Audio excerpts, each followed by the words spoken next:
إن الحمد لله نحمده ونستعينه ونستغفره ونعوذ بالله من شرور أنفسنا ومن سيئات أعمالنا من يهد الله فلا مضل له ومن يضلل فلا هادي له وأشهد أن لا إله إلا الله وحده لا شريك له وأشهد أن محمدا عبده ورسوله أما بعد فإن خير الحديث كتاب الله وخير الهدي هدي محمد صلى الله عليه وسلم وشر الأمور محدثاتها وكل محدثة بدعة وكل بدعة ضلالة وكل ضلالة في النار.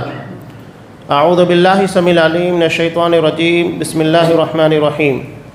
يا أيها الذين آمنوا اتقوا الله حق تقاته ولا تموتن إلا وأنتم مسلمون. يا أيها الناس اتقوا ربكم الذي خلقكم من نفس واحدة وخلق منها زوجها وبث منهما رجالا كثيرا ونساء واتقوا الله الذي تساءلون به والأرحام إن الله كان عليكم رقيبا. يا أيها الذين آمنوا اتقوا الله وقولوا قولا سديدا يصلح لكم أعمالكم ويغفر لكم ذنوبكم ومن يطع الله ورسوله فقد فاز فوزا عظيما. وقال ولا تهنوا ولا تحزنوا وأنتم الأعلون إن كنتم مؤمنين. وعن ثوبان رضي الله تعالى عنه قال قال رسول الله صلى الله عليه وسلم يوشك الأمم أن تداعى عليكم كما تداعى الأكلة إلى قصعتها. فقال قائل ومن قلة نحن يومئذ يا رسول الله؟ قال بل أنتم يومئذ كثير ولكنكم غثاء كغثاء السيل ولينزعن الله من صدور عدوكم المهابة منكم وليقذفن الله في قلوبكم الوهن. فقال قائل وما الوهن يا رسول الله؟ قال حب الدنيا وكراهية الموت. رواه ابو داود فی کتاب الملاحم. تمام قسم کی تعریفات اللہ رب العالمین وحدہ لا شریک کے لیے لائق و زیبا ہیں، جو ساری کائنات کا تنہا خالق و مالک ہے، اور بے شمار درود و سلام ہوں اللہ کے آخری نبی جناب کریم محمد رسول اللہ صلی اللہ علیہ وسلم کی ذات مقدسہ پر. محترم سامعین، عزیز ماں اور بہنوں، خطبہ مسنونہ کے فوراً بعد سورہ آل عمران کی ایک آیت جو کہ جنگ احد کے تناظر میں نازل ہوئی، اسے میں نے پیش کیا. اللہ کا فرمان ہے ولا تہینوا، کمزور نہ پڑو، ولا تحزنوا، اور خوف زدہ نہ ہو، وانتم الاعلون، تم سب سے بلند رہو گے، ان کنتم مؤمنین، بشرط کہ تم مومن رہو. آیت بالکل واضح ہے کہ ایمان اگر سلامت ہے تو اس کا مطلب یہ ہے کہ سربلندی سلامت ہے. اگر ایمان ضائع ہو گیا تو سب ضائع ہو گیا. اور ایمان کے بارے میں بار بار وضاحت کر رہا ہوں کہ ایمان توحید کو کہا جاتا ہے، اللہ کی وحدانیت، اکیلے اللہ کی عبادت کرنا، اللہ کو اس کی ذات اس کی صفات میں تنہا ماننا، یہ ایمان ہے.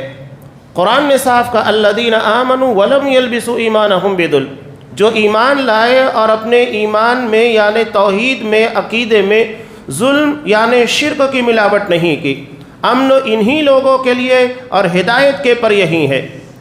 امن کا مطلب سلامتی، یعنی جس قوم کے پاس عقیدہ توحید ہے وہ دنیا میں سلامت رہے گی. اور ہدایت اس کا مطلب جنت تک جانے والا صحیح راستہ انہی لوگوں کے پاس ہے، باقی کسی کے پاس نہیں. تو دنیا اور آخرت کی سلامتی صرف عقیدہ توحید کی برکت سے ہے. آخرت کے جتنے معاملات آپ دیکھیے، ہر جگہ پر آپ کو یہی اللہ کی وحدانیت ملے گی. چاہے وہ حدیث بطاقہ ہو جسے امام ترمذی نے نقل کیا حضرت عبداللہ بن عمرو بن عاص رضی اللہ تعالیٰ عنہ سے کہ قیامت کے دن اللہ تبارک و تعالیٰ ایک بندے کو لائے گا. مختصراً میں بیان کر رہا ہوں کہ جس کے گناہ 99 رجسٹروں پر محیط ہوں گے اور تا حد نگاہ ہوں گے، صرف ایک کارڈ اس کے پاس ہوگا جس میں لا الہ الا اللہ محمد رسول اللہ ہوگا. اور قیامت کے دن جب اس کے نامہ اعمال کو تولا جائے گا تو یہی حدیث بطاقہ اس کے 99 رجسٹر جو تا حد نگاہ ہوں گے اس کے پر غالب ہوگا، حاوی ہوگا۔ نبی کریم صلی اللہ علیہ وسلم نے کہا فلا یثقل مع اسم اللہ شیء، کہ اللہ کے نام کے آگے کوئی چیز حیثیت وزن نہیں رکھتی، ہر جگہ آپ کو یہی چیز ملے گی۔ آخری جہنمی جسے جہنم سے نکال کر جنت میں داخل کیا جائے گا وہ کون ہوگا؟ جس کا ایمان، جس کا عقیدہ سلامت ہوگا۔ ایمان کی بنیاد کے پر سارے معاملات طے ہوتے ہیں، یہ فرق کرنے والی چیز ہے۔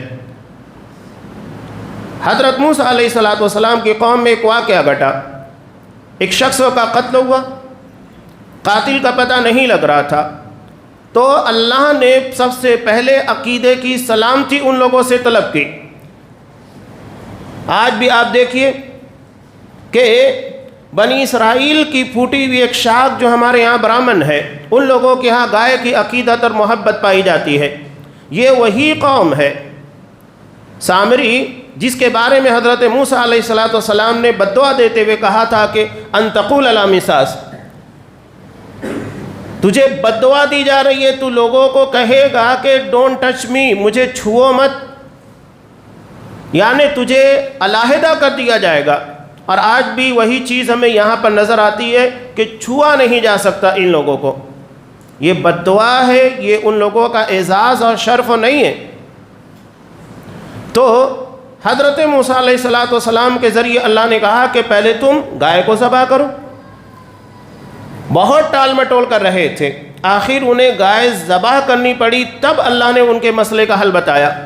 وہاں پر بھی عقیدے کی قربانی اور سلامتی اللہ نے طلب کی کہ اللہ کے آگے کسی اور چیز کی کوئی عقیدت، کوئی محبت نہیں ہونی چاہیے۔ آج ذرا ہم اپنے عقیدوں پر غور کریں کہ ہمارے اپنے نزدیک اللہ سے بڑھ کر کن کن لوگوں کی محبت ہے۔ کہیں اماموں کی، کہیں پیروں کی، کہیں مزاروں کی، کہیں ولیوں کی، خود ساختہ ولیوں کی، جن کی ولایت ثابت ہی نہیں کی جا سکتی قیامت تک کے لیے، سب چل رہا ہے۔ تو جب ہم اپنے ایمان کے پر، اپنی بنیاد کے پر قائم نہیں ہیں تو اللہ کی طرف سے کس چیز کی امید لگائے بیٹھے ہیں؟ کون سی مدد، کون سی نصرت؟ اللہ نے صاف وعدہ کیا تمہاری سلامتی، تمہاری سربلندی صرف ایمان کی بنیاد پر ہے، کوئی اور چیز کی بنیاد کے پر سلامتی حاصل نہیں ہوگی۔ جنگ احد میں سب کو پتہ ہے وجہ کیا تھی کہ جیتی ہوئی جنگ ہاتھوں سے نکل گئی، محمد رسول اللہ صلی اللہ علیہ وسلم کی حکم کی مخالفت، منع کیا تھا کہ اس جگہ سے نہیں ہٹنا۔ تو جب میدان جنگ میں نبی کے ایک حکم کی مخالفت کی بنیاد کے پر جیتی ہوئی جنگ ہاری جا سکتی ہے تو ہم کتنی سنتوں کی مخالفت کرتے ہیں؟ کہیں اماموں کے نام کے پر، کہیں مسلک کے نام کے پر رمضان المبارک جاری ہے، روزانہ مخالفتیں ہوتی ہیں۔ آپ صلی اللہ علیہ وسلم نے کہا، بخاری مسلم دونوں کی روایت، لا یزال الناس بخیر ما اجل الفطر، لوگ اس وقت تک خیر پر ہوں گے جب تک وہ افطار میں تعجیل کریں گے، یعنی جیسے ہی وقت ہوگا افطار کریں گے۔ کون ہے جو اس کے پر عمل کرتا ہے؟ 5 منٹ، 6 منٹ، 10 منٹ تک انتظار ہوتا ہے، جو یہود کی سنت ہے، محمد رسول اللہ صلی اللہ علیہ وسلم کی نہیں۔ سحر میں تاخیر کہ وقت سے کچھ منٹ پہلے اپنی سحر کو ختم کیا جائے تو وہاں تعجیل ہے، یعنی جہاں نبی نے جلدی کرنے کا حکم دیا وہاں تاخیر کریں گے، اور جہاں تاخیر ہے وہاں تعجیل ہے۔ ہر جگہ مخالفت۔ آپ صلی اللہ علیہ وسلم نے نماز عصر اول وقت میں ادا کی، ہم وہاں تاخیر کرتے۔ عشاء کے وقت آپ صلی اللہ علیہ وسلم عموماً تاخیر کیا کرتے تھے، ہم جلدی کرتے۔ فجر میں آپ صلی اللہ علیہ وسلم تعجیل کیا کرتے تھے، یعنی جیسے ہی فجر کا وقت ہو صبح صادق کو آپ نماز فجر ادا کرتے، وہاں پر بھی مخالفت۔ یہ تو رمضان اپنی منشا کے مطابق ہم نماز فجر کو پہلے لے کر آ جاتے ہیں، یعنی دین کے مطابق نہیں، دین کو اپنی مرضی کے مطابق چلانے کی کوشش کرتے ہیں۔ کتنا رونا رویا جائے، ہمارے سامنے نبی کریم صلی اللہ علیہ وسلم کی حدیث بھی ہے، دارمی کی، حضرت جابر بن عبداللہ رضی اللہ تعالیٰ عنہ سے مروی۔ یہ صرف میں جھلکیاں پیش کر رہا ہوں، ہمارے ہاں کیا کیا ہے، کتنے زخم ہیں عقیدے کی اور معاملات کی، کتنی خرابیاں ہیں۔ اگر کوئی ظالم ہمارے پر مسلط ہے، اللہ کی طرف سے کوئی آفات سماویہ ہے، آزمائشیں ہیں، یا ہمیں کسی بھی قسم کی تکالیف کا سامنا کرنا پڑ رہا ہے، تو ہمیں سوچنا چاہیے کہ ایسا کیوں ہے۔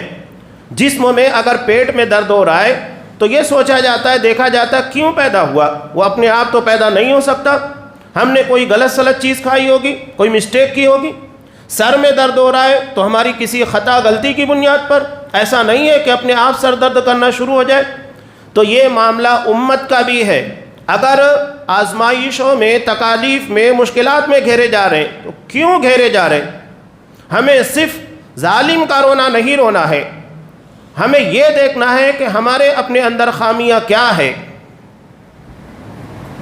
اگر ہمارے مقابلے میں کوئی پہلوان ہے جس سے ہم لڑنا چاہتے ہیں تو اسے ہرانے کے لیے اس سے زیادہ طاقتور بننا ہوگا، یہ نہیں کہ اس کی پاور کو، اس کی طاقت کو کم کرنے کا سوچنا ہے۔ ایک لکیر کو چھوٹا کرنے کے لیے ضروری نہیں کہ اس کو کاٹ دیا جائے، اس سے بڑی لکیر کو سامنے کھینچ کر اسے چھوٹا کر دیا جائے۔ یہ بہت سارے عام اصول اور محاورے ہیں جو ہم سنتے رہتے ہیں۔ یہاں قرآن مجید نے جس چیز کو بیان کیا اس پر غور کیجئے۔ میں حدیث جابر بیان کر رہا تھا، اس حدیث کی روشنی میں غور کیجئے کہ نبی کی سنتوں کی کتنی مخالفت۔ حضرت عمر فاروق رضی اللہ تعالیٰ عنہ نبی کریم صلی اللہ علیہ وسلم کے سامنے لا کر تورات پڑھنے لگے، تورات جو کہ حضرت موسیٰ علیہ السلام پر نازل ہوئی، محرف ہے، یعنی اس میں انسانی کلام کی آمیزش ملاوٹ ہو گئی ہے، اللہ کا پورا کلام اپنی جگہ پر ثابت باقی نہیں ہے، ملاوٹ کر دی گئی ہے۔ آپ صلی اللہ علیہ وسلم ناراض ہو گئے۔ حضرت عمر فاروق رضی اللہ تعالیٰ عنہ نے حضرت ابوبکر صدیق کے بتانے کے پر آپ صلی اللہ علیہ وسلم کے چہرے کو دیکھا۔ جب حضرت ابوبکر صدیق نے کہا ثقلت کالثواکل اما تری ما بوجہ رسول اللہ صلی اللہ علیہ وسلم، عمر گم کرنے والیاں تمہیں گم پائے، تمہارا وجود ختم ہو جائے، کیا تم نبی کے چہرے کو نہیں دیکھ رہے ہو کہ آپ صلی اللہ علیہ وسلم کا چہرہ کیسا بدل چکا ہے؟ حضرت عمر فاروق نے آپ صلی اللہ علیہ وسلم کے چہرے کو دیکھا اور اس کے بعد کہا رضیت باللہ ربا وبالاسلام دینا اعوذ بغضب اللہ وغضب رسولہ، رضیت باللہ ربا وبالاسلام دینا وبمحمد رسولا، کہ میں اللہ کے غصے کی اور محمد صلی اللہ علیہ وسلم کے غصے کی پناہ طلب کرتا ہوں۔ میں اللہ کے رب ہونے پر، اسلام کے دین ہونے پر اور محمد صلی اللہ علیہ وسلم کے رسول ہونے پر راضی ہوں۔ اپنے ایمان کی تجدید کی، رینیو کیا، انہیں لگا کہ میرا ایمان خطرے میں آ گیا اگر میں نبی کی مخالفت کروں۔ اس کے بعد آپ صلی اللہ علیہ وسلم نے کہا لو بدا لکم موسیٰ فاتبعتموہ وترکتمونی لضللتم عن سواء السبیل، کہ اگر تم لوگوں کے سامنے حضرت موسیٰ علیہ السلام ظاہر ہو جائیں، وہ آ جائیں اور تم مجھے چھوڑ کر ان کی پیروی کرنے لگ جاؤ تو صحیح راستے سے بھٹک جاؤ گے، اس لیے کہ یہ دور میرا زمانہ ہے، یہ میری نبوت کا زمانہ ہے، حضرت موسیٰ علیہ السلام کا نہیں۔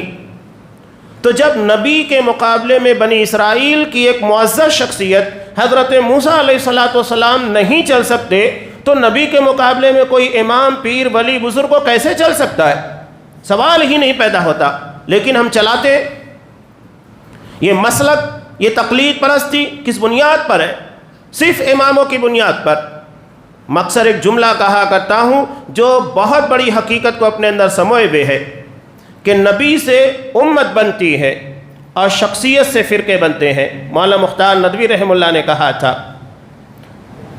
خود غور کریں، ہم اپنی نسبت کو نبی کی طرف کیے ہوئے ہیں یا تو کسی امام کی طرف، کسی فقیر کی طرف، کسی ولی کی طرف۔ اگر ہم نے اپنے آپ کو محمد صلی اللہ علیہ وسلم کی طرف منسوب کیا، ہر عمل کو آپ کی سنت اور آپ کی احادیث سے لیتے ہیں، اس کا مطلب ہم محمدی ہیں، ہم امتی ہیں۔ اور اگر ہم نے کسی امام، پیر، ولی کے نام کے پر دین کو سیکھا ہے تو پھر ہم امتی نہیں ہیں۔ یہی فرقہ بندی کی بنیاد ہے۔ آپ صلی اللہ علیہ وسلم نے تورات کے بارے میں ناراضگی ظاہر کی، حضرت عمر فاروق جیسی شخصیت کے پر جو کہ الہامی شخصیت ہے۔ تو جب آپ صلی اللہ علیہ وسلم کی لائی ہوئی شریعت قرآن و حدیث کے مقابلے میں تورات کو نہیں پڑھا جا سکتا، جس میں انسانی کلام کی عظیم آمیزش ہو گئی ہے، تو جسے انسانوں نے خود اپنے ہاتھوں سے لکھا ہے، کیا وہ قرآن و حدیث کا مقابلہ کر سکتی ہے؟ آج ہمارے سامنے فضائل اعمال ہے اور بہت ساری کتابیں جسے انسانوں نے لکھا ہے، اور وہ بھی کچھ 100 سال پہلے۔ وہ اللہ کے کلام قرآن مجید کا اور نبی کی حدیث کا مقابلہ کرے گی جس میں من گھڑت واقعات ہیں؟ قرآن اساطیر الاولین نہیں ہے کہ اس میں من گھڑت واقعات کو، قصے اور کہانیوں کو بھر دیا گیا ہو۔ یہ ہدایت ہے، موعظت ہے، صحیح راستہ بتانے والی، انسان کو غلط کاموں سے روک کر صحیح ٹریک کے پر لانے والی۔ تو یہ انسانوں کی لکھی ہوئی کتابیں نعوذ باللہ اللہ کے کلام کا مقابلہ کرے۔ ہم اللہ کے کلام قرآن مجید کا اہتمام نہیں کریں گے، درس قرآن کا اہتمام نہیں ہوگا، درس حدیث کا اہتمام نہیں ہوگا، لیکن انسانوں کی لکھی ہوئی کتاب فضائل اعمال اور دیگر کتابوں کا برابر اہتمام ہوگا۔ ہم کیا بتا رہے ہیں اپنے عمل کے ذریعے؟ اپنے گریبان میں جھانکنے کی کوشش کیجئے۔ جب تک ہمارا عقیدہ، ہماری بنیاد مضبوط نہیں ہوگی، قرآن نے وہی کہا، اگر تم ایمان والے ہو تو بلند رہو گے، اور نہیں تو اللہ ذلیل کر دے گا، رسوا کر دے گا۔ علامہ اقبال نے کہا تھا کہ وہ زمانے میں معزز سے مسلمان ہو کر اور تم خار ہوئے تاریک قرآن ہو کر، یہ خاری، یہ ذلت کس بنیاد پر؟ وہی قرآن کے چھوڑنے کا نتیجہ ہے۔ قرآن کو اگر ہم نے مضبوطی سے تھاما ہوتا تو یہ سارے مسائل نہیں ہو سکتے تھے۔ ہمارے اوپر جس ظالم کو بھی مسلط کیا جائے گا وہ ہمارے اعمال کی بازگشت ہے، جو کر رہے ہیں وہی سامنے نوشتہ دیوار ہم کو ملے گا۔ ایسا نہیں ہے کہ ہم زمین کے اندر آم کے بیج کو داخل کریں اور اس سے ببول کا درخت پیدا ہو جائے، ناممکن چیز ہے۔ تو ہمیں اپنے اعمال کا محاسبہ کرنے کی ضرورت ہے، ہمارے اندر کی خامیوں کو تلاش کرنا چاہیے۔ آپ صلی اللہ علیہ وسلم نے صاف کہہ دیا، اگر موسیٰ بھی ظاہر ہو جائے تم مجھے چھوڑ کر ان کی پیروی کرنے لگ جاؤ گے، صحیح راستے سے بھٹک جاؤ گے۔ کتنی واضح اور دو ٹوک بات آپ صلی اللہ علیہ وسلم نے بیان کی۔ قرآن نے جنگ احد کے تناظر میں وہی بات بیان کی ہے، نبی کے ایک حکم کی مخالفت ہمارے لیے مسائل پیدا کر سکتی ہے، اور ہم یہاں سنتوں کو روندتے ہوئے جاتے ہیں، روزانہ عبادتوں میں روندا جاتا ہے، معاملات میں روندا جاتا ہے۔ کیا آج معاملات کے اعتبار سے ہم اپنے آپ کے پر غور نہیں کرتے؟ سود بیاج بالکل دھڑلے کے ساتھ جاری ہے۔ یہ نہیں کہ ہندوستان یہاں اسلامی حکومت نہیں ہے تو ہم سود بیاج کا لین دین کریں، چل رہا ہے، لے رہے ہیں، کھا رہے ہیں، استعمال کر رہے ہیں، سب کچھ ہے۔ جس کی قباحت کے بارے میں علم ہے کہ آپ صلی اللہ علیہ وسلم نے بیان کیا، سود کے 36 درجات ہیں گناہ کے، اور سب سے کم درجہ یہ ہے کہ آدمی اپنی ماں کے ساتھ بدکاری کرے۔ اتنی سنگین قباحت کے باوجود بھی ہم اس کے اندر ملوث ہیں، لین دین کریں، کیا کہنا ہے؟ بینکنگ ٹھیک ہے، ہماری آج کی مجبوری ہے، لیکن مجبوری کی حد تک یہ نہیں کہ ہم اس کی بنیاد کے پر سودی لین دین کو آپسی طور کے پر بھی جائز قرار دیں، یا بینک سے ملنے والے سود کو ہم کہیں استعمال کرنا شروع کر دیں۔ یہ جہاں تک مجبوری ہے وہیں تک اجازت ہوتی ہے، اس کے آگے اجازت نہیں ہوتی ہے۔ قرآن نے صاف کہا وَلَا تَهِنُوا وَلَا تَحْزَنُوا، نہ تو کمزور پڑنا ہے، نہ مستقبل کے بارے میں خوف زدہ ہونا ہے۔ نہیں، اگر ہمارا ایمان سلامت ہے تو نہ ہمیں غم گھیر سکتا ہے اور نہ ہی مستقبل کا خوف ستا سکتا ہے۔ یہ اللہ کا وعدہ ہے، تم سب سے بلند رہو گے، کوئی تمہارا مقابلہ نہیں کر سکتا۔ یہ اللہ تبارک و تعالیٰ کا وعدہ ہے۔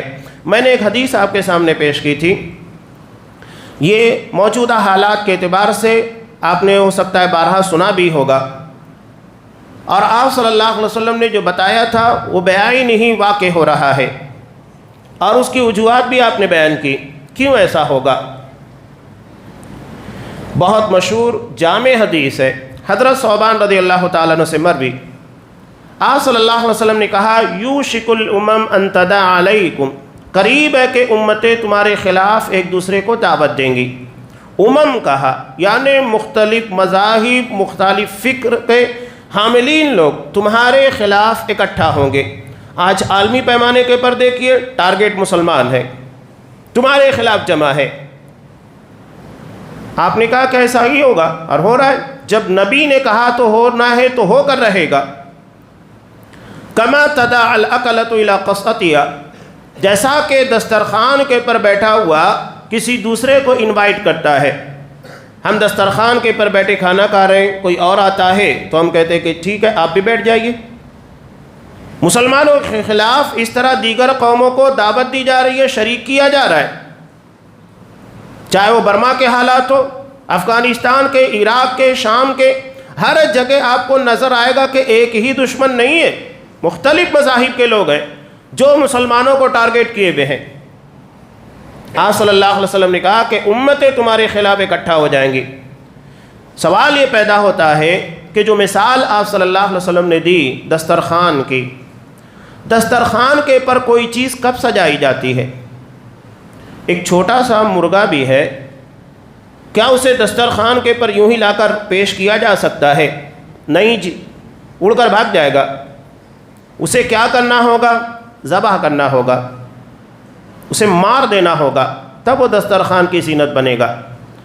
تو مسلمان بھی دسترخوان کی زینت اس وقت بنیں گے جب ان کا ایمان پس مردہ ہو چکا ہوگا، تب وہ دسترخوان کی زینت بنیں گے۔ آپ نے جو مثال دی اسی لیے دی کہ تمہیں دسترخوان کی زینت تمہاری پس مردگی کی بنیاد پر بنائی جائے گی۔ صحابہ کو حیرت بھی ہوئی، انہوں نے کہا کہ اللہ کا رسول، کیا یہ ہماری تعداد کی کمی کا نتیجہ ہوگی؟ آپ صلی اللہ علیہ وسلم نے کہا کہ نہیں، بل انتم یومئذ کثیر، تمہاری تعداد بہت زیادہ ہوگی، لیکن حیثیت وَلَكِنَّكُمْ غُثَاءٌ كَغُثَاءِ السَّيْلِ، تم پانی کے پر کوڑا کرکٹ کچرے کی طرح ہو جاؤ گے۔ غصہ عربی زبان میں درختوں سے ٹوٹے ہوئے پتے کو بھی کہا جاتا ہے، جو کہ کوڑا کچرا ہی ہوتا ہے۔ وَلَيَنزَعَنَّ اللَّهُ مِن صُدُورِ عَدُوِّكُمُ الْمَهَابَةَ مِنكُمْ، اللہ تمہارے دشمنوں کے دلوں سے تمہاری ہیبت نکال لے گا، ڈر نہیں رہے گا۔ آج آپ دیکھ رہے ہیں عالمی سطح کے پر ان لوگوں کے اگر 2 ٹاور گرتے ہیں تو ہماری 2 حکومتیں گر جاتی ہے، اتنے کمزور ہیں۔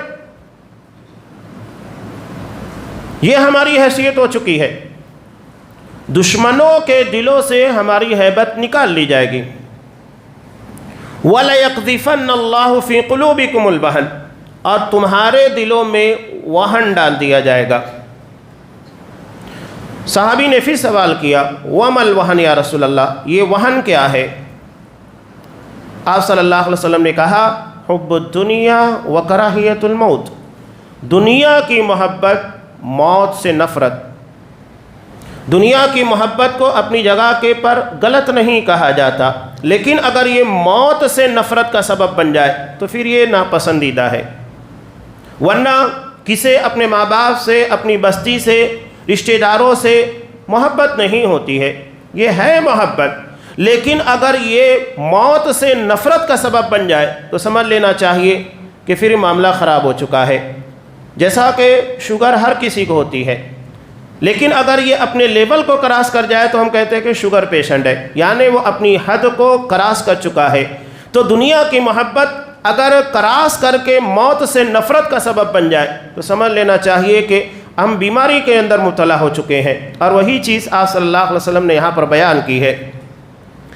یہاں آپ نے جو بیان کیا کہ تمہاری حیثیت کوڑے کچرے کی طرح ہو جائے گی، یعنی جو درختوں سے ٹوٹا ہوا پتا ہوتا ہے، کچرا ہوتا ہے، وہ ہے۔ ظاہری اعتبار سے دیکھا جائے تو مسلمانوں کی بستیاں ویسے ہی ہیں، گندگی کا منہ بولتا ثبوت ہے۔ اکثر و بیشتر مقامات کے پر یہی ہے جنہیں طہارت اور پاکیزگی کا سبق پڑھایا گیا۔ الطہور شطر الایمان، پاکیزگی آدھا ایمان ہے، وہی قوم سب سے زیادہ اس کے اندر ملوث ہے۔ ہم اگر استعمال کر رہے ہیں کوئی ایسی چیز جس سے ہمارے منہ میں بدبو آ رہی ہے، وہ بھی چیز طہارت کے خلاف، چاہے آپ بیڑی استعمال کیجئے، سگریٹ استعمال کیجئے، تمباکو استعمال کیجئے، پوڑیاں استعمال کیجئے، سب۔ اب یہاں ضمناً میں بیان کرتا چلوں، ہم روتے ہیں کس بات کے لیے روتے ہیں؟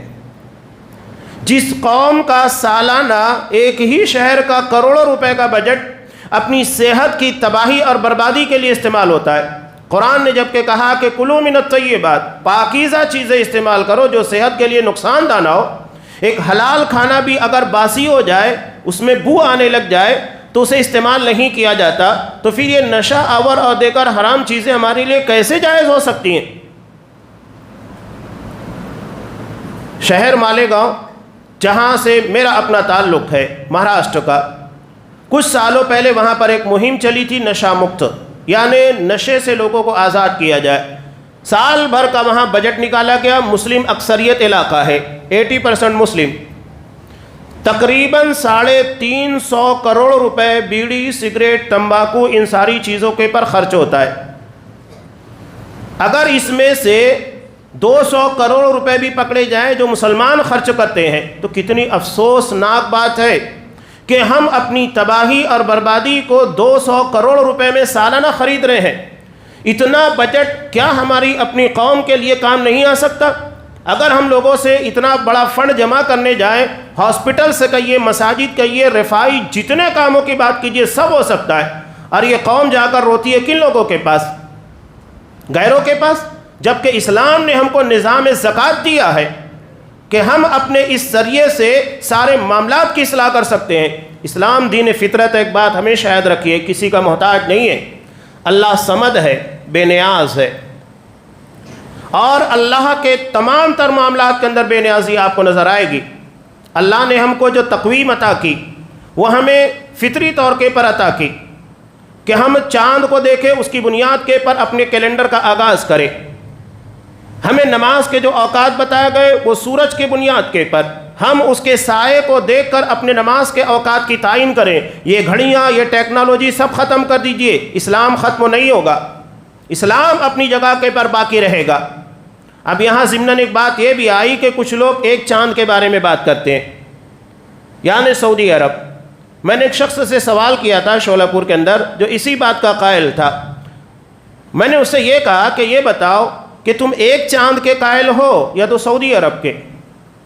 تو سوال ہی نہیں سمجھا۔ میں نے کہا کہ ایک سوال تم نہیں سمجھتے ہو اور یہ کہتے ہو کہ ایک چاند پوری دنیا کا ہونا چاہیے۔ سعودی عرب سے ایک دن پہلے کینیا وغیرہ کے اندر چاند نظر آتا ہے۔ میرے کہنے کا مقصد یہی ہے کہ اگر ایک چاند کے قائل ہو تو سعودی عرب سے پہلے جو ایک دن چاند نظر آتا ہے اس کو فالو کرو۔ وہ جواب ہی نہیں دے پایا۔ اگر یہ ٹیکنالوجی جو آج ہمارے سامنے 100-200 سال سے ہے اس کو ہٹا دیا جائے تو آپ کیسے معلوم کرتے سعودی عرب کے اندر کب چاند ہوا؟ معلوم ہی نہیں کر سکتے تھے۔ تو یہ مسائل کھڑے ہوئے ٹیکنالوجی کی بنیاد پر۔ اسلام دین فطرت ہے، اللہ نے ہم کو جو نظام دیا اسی کو فالو کیجئے۔ ٹیکنالوجی کی بنیاد کے پر دین کے اندر تبدیلیاں واقع نہیں ہوگی، ورنہ ٹیکنالوجی کی بنیاد پر کینیا کا چاند بھی ہم کو دکھائی دے سکتا ہے، اور بھی اگر ایک دن پہلے کہیں ہو وہ بھی دکھائی دے سکتا، لیکن اللہ کے رسول صلی اللہ علیہ وسلم نے کبھی بھی اپنے یہاں کے ایک دن یا 2 دن پہلے نظر آنے والے چاند کو فالو کیا ہی نہیں، تو ہم کیوں کریں؟ بہرحال یہ جو آپ صلی اللہ علیہ وسلم نے بیان کیا کہ تمہاری حیثیت کوڑا کچرا اور اس طرح کی خراب چیزوں کی طرح ہو جائے گی، اس کی وجہ یہی ہے اتنے بڑے بڑے بجٹ کو ہم اپنی تباہی اور بربادی کے لیے استعمال کرتے ہیں۔ ہمارے یہاں مزاج کیا ہے؟ ہم اتنے کمزور ہو چکے ہیں، سیاسی اعتبار سے، شعوری اعتبار سے بہت کمزور ہیں۔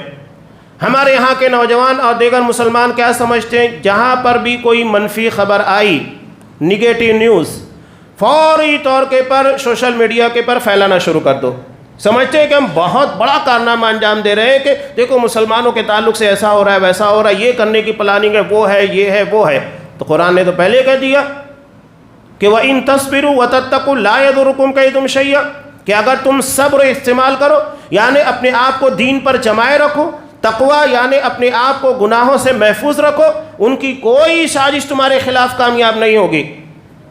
اللہ نے تو کہا کہ سازشیں رچیں گے، ان کا کام ہے، وہ دین کو نہیں سمجھتے۔ آپ صلی اللہ علیہ وسلم نے اپنی اکثر دعاؤں کے اندر کیا کہا تھا کہ اللہ یہ تجھے نہیں جانتے، تجھے نہیں سمجھتے، تبھی یہ ایسا کر رہے ہیں۔ تو آج ہماری ذمہ داری ہے کہ صحیح چیز ان لوگوں کے سامنے رکھی جائے۔ ہم نے کتنی وضاحت کی، کتنا سمجھایا، کتنا کنوینس کرنے کی یا ان کے شبہات کے اور ان کے اعتراضات کے جواب دینے کی کوشش کی؟ نہیں ہے۔ آج ہمارے اپنے درمیان لڑنے کے لیے بہت وقت ہے، اپنے مسلک ان ساری چیزوں کے بارے میں، لیکن کتاب و سنت کے دفاع کے لیے ہمارے پاس وقت نہیں ہے، نہ بجٹ ہے۔ آج اگر حلال کا مسئلہ ہے تو آپ بتائیے کہ یہ حلال ذبیحہ کیوں انسانی صحت کے لیے ضروری ہے؟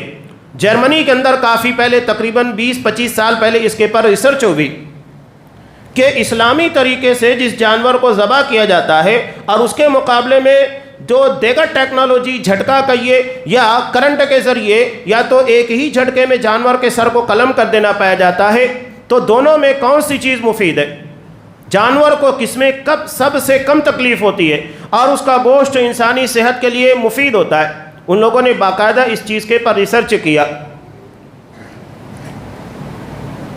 غیروں نے جو طریقہ استعمال کیا ہے جھٹکا دے کر، انہوں نے دماغ اور دل دو جگہ کے پر جانوروں کے آلات لگائے، جس کی بنیاد کے پر اس کے درد کی شدت اور اس کی کیفیات کو معلوم کر سکے۔ تو غیر اسلامی طریقے سے جس جانور کو قتل کیا جاتا ہے، ذبح کیا جاتا ہے، اس میں جانور انتہائی زیادہ تکلیف میں ہوتا ہے۔ آپ صلی اللہ علیہ وسلم نے جانور کو ذبح کرتے وقت منع کیا ہے کہ اس کی حرام مغز جو وائٹ کلر کی بالکل بیچوں بیچ میں ہڈی کی ہوتی ہے، اسے منع کیا، اسے نہیں کٹ کرنا ہے ذبح کے وقت جب تک کہ جانور ٹھنڈا نہیں ہو جاتا۔ کیوں؟ یہ کیبل ہے، پورے جسم کا کنیکشن ہے اسی سے جڑا ہوا۔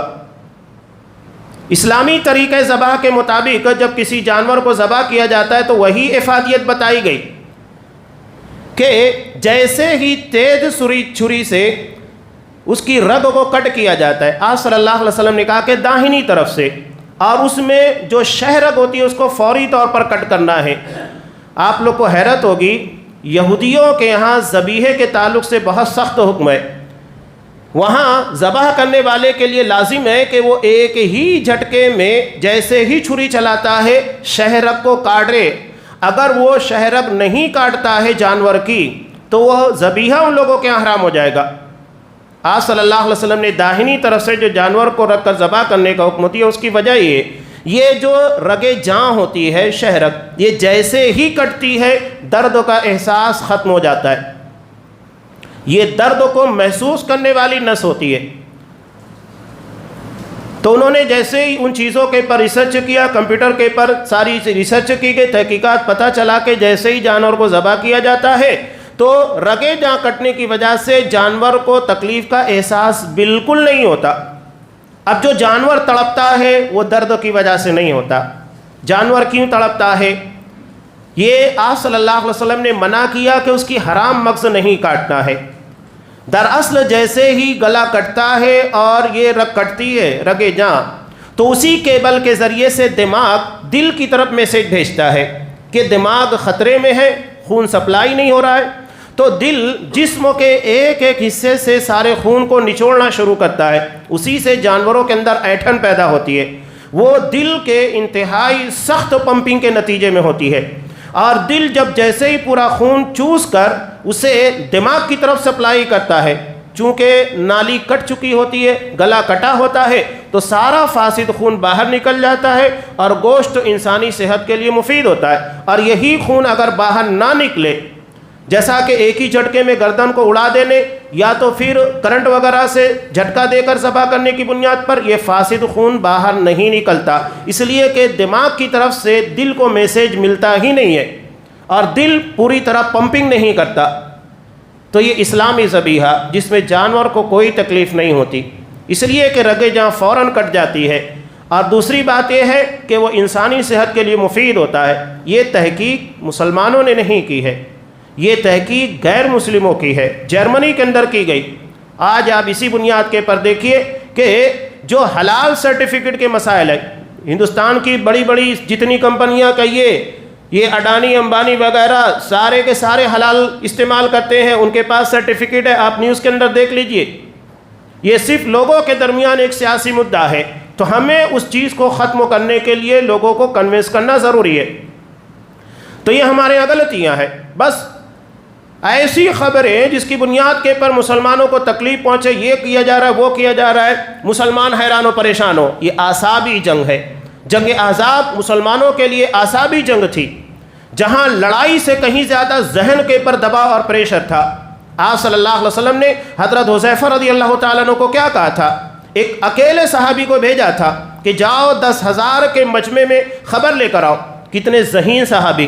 اور آپ صلی اللہ علیہ وسلم کا سلیکشن دیکھیے کیسا تھا. 10,000 کے مجمع میں رات کے وقت آج کی طرح کا دور نہیں تھا ٹیکنالوجی کا، خبر لے کر آنا ہے. آپ صلی اللہ علیہ وسلم نے ایک ایسے صحابی کا سلیکشن کیا جو ذہین ترین تھے. گئے. عرب بہت ذہین ہوتا ہے، آپ بیوقوف مت سمجھیے، وہ دنیا کو بیوقوف بنا دیتے ہیں. لوگ سمجھتے ہیں کہ وہ بیوقوف ہوتے ہیں، نہیں، ان کی طرح ذہانت اللہ نے کسی کو نہیں دی. یہ نبوت کا آخری سرچشمہ اللہ نے اسی لیے وہاں پر رکھا، اور دین اسی جگہ لوٹ کر جانے والا ہے، کہیں اور نہیں جائے گا. حضرت ابو سفیان رضی اللہ تعالیٰ عنہ جو کہ مشرکین کے کمانڈر ان چیف تھے، مسلمان نہیں تھے اس وقت، کتنے ذہین. انہیں محسوس ہوا کہ رات کے وقت محمد صلی اللہ علیہ وسلم کے کچھ ساتھی ہمارے درمیان خبریں لینے آئے ہیں. اب کیسے معلوم کیا جائے؟ سردی کی رات تھی، کیسے معلوم کیا جائے کہ کون ہمارا اپنا ہے؟ حضرت ابو سفیان نے کہا کہ دیکھو، ہر کوئی اپنے بازو میں بیٹھے ہوئے شخص سے سوال کرے تو کون ہے، معلوم پڑ جائے گا. کتنا آسان طریقہ استعمال کیا. اب جیسے یہ اعلان ہوتا ہے 10,000 کے لشکر میں اکیلے حضرت حذیفہ رضی اللہ تعالیٰ عنہ ہے. بتائیے دماغ ایسے وقت کیسے کام کرے گا؟ جیسے ہی اعلان ہوا حضرت حذیفہ نے بازو میں بیٹھے ہوئے شخصوں کو پکڑا، کہا کہ تو کون ہے. اب جب انہوں نے پوچھ لیا تو یہ تھوڑی پوچھے گا تو کون ہے. یہ ذہانت ہے نبی کریم صلی اللہ علیہ وسلم کی. بہرحال بتانے کا میرا مقصود یہ تھا کہ آپ نے کہا کہ دیکھو، اگر خبر اچھی ہوگی تو تمام لوگوں کو بیان کر دینا زور سے، سب کو معلوم ہو جائے. لیکن اگر کوئی خبر ایسی ہے جو کہ تکلیف دہ ہے تو میرے پاس آ کر بیان کرنا، کسی کو مت بیان کرنا. آپ نے کیا کہا؟ خبر اچھی ہو تو سب کو بتاؤ، اور اگر خبر تکلیف دہ ہو، مسلمانوں کے لیے سوچنے کے پر مجبور کرنے والی ہے تو کسی کو مت بتانا. یہ ہم طے کریں گے کہ اس خبر کے پر کس طرح سے کام کیا جائے. اور ہم کیا کرتے؟ ہم فوری طور کے پر شو کرنا شروع کر دیتے. یہی ہماری بہادری ہے نوجوانوں کی.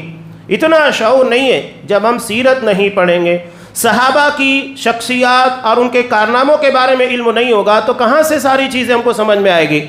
مومن چالاک ہوتا ہے، ذہین ہوتا ہے، بیوقوف نہیں ہوتا ہے. اور یہ بیوقوفی ہماری ایمان کی کمی کا نتیجہ ہے. تو جتنا ایمان پاورفل ہوگا اتنی ذہانت، اتنی سمجھداری ہمارے اندر پیدا ہوگی. آج نہ ہمارے پاس منصوبہ بندی ہے، نہ پلاننگ ہے، کچھ نہیں ہے. ہجرت کے واقعے میں دیکھیے کہ آپ صلی اللہ علیہ وسلم نے کتنی پلاننگ کے ساتھ کیا کچھ کیا. آج ہم دیکھ رہے ہیں کہ یہاں ایک تنظیم جو برسوں سے، سالوں سے محنت کر رہی تھی، اب وہ برسر اقتدار آئی ہے. تو کیا یوں ہی آ گئی؟ ہر فیلڈ کے اندر انہوں نے اپنے آدمی تیار کر کے بھیجے. ہم نے کیا کیا؟ اگر ایک آدمی ہمارا کسی کیس کے اندر جھوٹا ہی کیوں نہ پھنسا دیا جائے، کتنی طاقت ہمارے پاس ہے کہ ہم اس کو اصولوں کی بنیاد پر، قوانین کی بنیاد کے پر چھڑا سکیں. نہیں ہے ہمارے پاس. کیا اچھے بیرسٹر ہیں، اچھے وکلا ہیں، اچھے انجینئرس ہیں، اچھے ڈاکٹرس ہیں؟ ہم نے کہاں کہاں کتنی محنت کی ہے. ہر جگہ محنت کی ضرورت ہے. سب سے پہلے آپ اپنے ایمان کو صحیح کیجئے، اس کی بنیاد کے پر سب حاصل ہوگا. تو آپ صلی اللہ علیہ وسلم نے کہا کہ تمہاری حیثیت بے معنی. کیوں؟ آج ہم دیکھ رہے ہیں کہ پنکھے، لائٹس، ساری چیزیں چلتی ہیں، اچانک بند کیوں ہو جاتی ہے؟ اس لیے کہ مرکز سے، پاور ہاؤس سے اس کا کنیکشن کٹ ہو جاتا ہے، بے حیثیت ہو جاتی ہے. یہی معاملہ ہمارا ایمان کا ہے. یہ ایمان، کتاب و سنت ہمارے لیے پاور ہاؤس ہے. جب تک ہم اس سے اپنا کنیکشن مضبوط رکھیں گے، پاور، انرجی ملتی رہے گی. اور جب ہم نے اس سے اپنا راستہ اور کنیکشن کٹ کر دیا تو بے حیثیت، بے معنی ہو کر رہ جائیں گے، کچھ نہیں کر سکتے. جیسا کہ کتنا بھی شاندار فین ہو، اے سی ہو، لائٹس ہو، جب تک یہ اپنے مرکز سے نہیں جڑا ہوگا، اس سے پاور سپلائی نہیں ہوگی، کچھ نہیں کر سکتے. وہی ہماری حیثیت بھی ہے. اگر یہ اپنے مرکز سے جڑے ہوئے ہیں، ایک چھوٹا سا نائٹ بلب بھی ہے وہ جلے گا، اور اے سی بھی ہے تو نہیں چلے گا. تو یہ ایمانی پاور ہے، ایمانی کنیکشن ہے۔ قرآن اسی کو بار بار کہتا ہے کہ اپنے ایمان، اپنے عقیدے کو سلامت کیجئے، یہاں پر کوئی حرف نہ آنے پائے۔ وَأَنْتُمُ الْأَعْلَوْنَ إِن كُنتُم مُؤْمِنِينَ، سب سے بلند رہو گے، کوئی تمہاری خاک پا کو نہیں پہنچ سکتا۔ شرط یہ ہے کہ مومن رہو، ایمان کے پر سلامت رہو، سب کچھ اسی کی بنیاد پر۔ جنگ بدر دیکھیے، دیگر جنگیں، کیا مسلمانوں کے پاس افراد تھے، قوت تھی، طاقت تھی، اسلحے تھے؟ نہیں، لیکن اللہ نے فتح عطا کی کس بنیاد کے پر؟ بازو تیرا توحید کی قوت سے قوی ہے۔ اللہ نے ان بازوؤں کے اندر توحید کی قوت رکھی۔ اس میں ہمارے لیے بھی سلامتی ہے، دوسروں کے لیے بھی، اس لیے کہ اللہ نے جنت کو تمام اہل ایمان کے لیے رکھا ہے۔ ہم جنت کو کنجسٹیڈ نہ سمجھے کہ اگر ہم جنت میں چلے، کوئی اور بھی مسلمان ہوا وہ بھی جنت میں جائے گا تو رہنے کا مسئلہ ہوگا، نہیں، سب کے لیے اللہ نے جنت میں ٹھکانہ رکھا ہے۔ تو سب سے بڑا درد مند دل رکھنے والا وہی جو اپنے ساتھ ساتھ دیگر تمام لوگوں کے بارے میں فکر رکھے۔ آج اللہ نے ہم کو بہت بہترین موقع دیا ہے کہ یہاں دعوت کے راستے میں کوئی رکاوٹ نہیں ہے، انبیائی مشن کے راستے میں کوئی رکاوٹ نہیں، تو ہم اس لائن کے پر کیوں محنت نہیں کرتے؟ پورے بنے بنائے تیار کیے ہوئے افراد دعوت کی بنیاد کے پر ہمیں مل سکتے ہیں اگر ہم محنت کریں تو۔ وہی چیز آپ صلی اللہ علیہ وسلم بیان کر رہے ہیں کہ قریب ہے کہ امتیں تمہارے خلاف اکٹھا ہوں گی، ہو رہی ہیں۔ اور ہم کیوں اس پوزیشن میں پہنچیں گے؟ اس کی بنیاد یہ ہے کہ ہم اپنے اصل سے، اپنے مرکز سے علیحدہ ہو چکے ہیں اور بے حیثیت، بے معنی ہو کر رہ گئے ہیں۔ دشمنوں کے دلوں سے ہماری ہیبت نکال لی گئی ہے اور وہن ہمارے دلوں میں ڈال دیا گیا جو دنیا کی محبت کہی جاتی ہے، جس سے موت سے نفرت پیدا ہوتی ہے۔ موت سے نفرت کیوں پیدا ہوگی؟ اللہ کے سامنے کوئی کیوں منہ نہیں دکھانا چاہتا ہے؟ اس کی وجہ یہ ہے کہ ہم اس منہ دکھانے کے قابل نہیں ہیں، ہمارے اعمال ایسے نہیں کہ ہم اللہ کے سامنے جا کر کھڑے ہو سکے، جواب دے سکے۔ تو اللہ نے صاف کہا وَلَا تَهِنُوا وَلَا تَحْزَنُوا، نہ تو کمزور پڑنا ہے اور نہ ہی غمزدہ ہونا ہے مستقبل کے بارے میں۔ ہم سب سے بلند رہیں گے اگر ایمان سلامت ہے۔ آپ صلی اللہ علیہ وسلم کی مشہور حدیث لا تدخلون الجنہ حتی تؤمنوا، تم بغیر ایمان کے جنت میں داخل نہیں ہو سکتے۔ تو ہمیں جنت تک لے جانے والی چیز ایمان ہے، عقیدہ ہے، توحید ہے۔ اللہ تبارک و تعالیٰ اس حقیقت کو سمجھنے کی توفیق دے، ہمیں اپنے حالات کی اصلاح کی توفیق عنایت فرمائے، ہمیں ظالموں کے ظلم سے، شریروں کے شر سے محفوظ رکھے اور ان کی سازشوں سے ہماری حفاظت فرمائے۔ پروردگار ہمیں صبر و استقامت عطا فرما، پروردگار ہمیں تقوی عطا فرما جو ان کی سازشوں کو ناکام بنانے میں بنیادی کردار ادا کرتا ہے۔ پروردگار جو گمراہ ہیں انہیں ہدایت دے، پروردگار جو ظالم ہیں انہیں ان کے ظلم سے محفوظ رکھ۔ پروردگار ہمیں آج دینی اعتبار سے، مالی، سماجی ہر اعتبار سے بے حیثیت کرنے کی کوشش کی جا رہی ہے، ہماری اپنی خطا اور غلطیاں ہیں۔ پروردگار ہمیں ان خطاؤں، ان غلطیوں اور لغزشوں سے محفوظ رکھ جس کی بنیاد کے پر یہ ذلت اور رسوائی ہمارا مقدر بن رہی ہے۔ پروردگار ہمیں اپنے محاسبے کی توفیق دے، ہماری جان، مال، عزت و ناموس ہر چیز کی حفاظت فرما۔ پروردگار ہمارے نوجوانوں کی حفاظت فرما۔ پروردگار ہمارے ماؤں، بہنوں اور تمام خواتین اسلام کی عزت و ناموس کی حفاظت فرما جب تک تو ہمیں دنیا میں رکھ، اسلام کے پر رکھ اور ہمارا خاتمہ ایمان کے پر فرما، آمین۔ بارک اللہ لنا ولکم فی القرآن العظیم ونفعنی وإیاکم بالآیات والذکر الحکیم، انہ تعالی جواد کریم ملک بر رحیم۔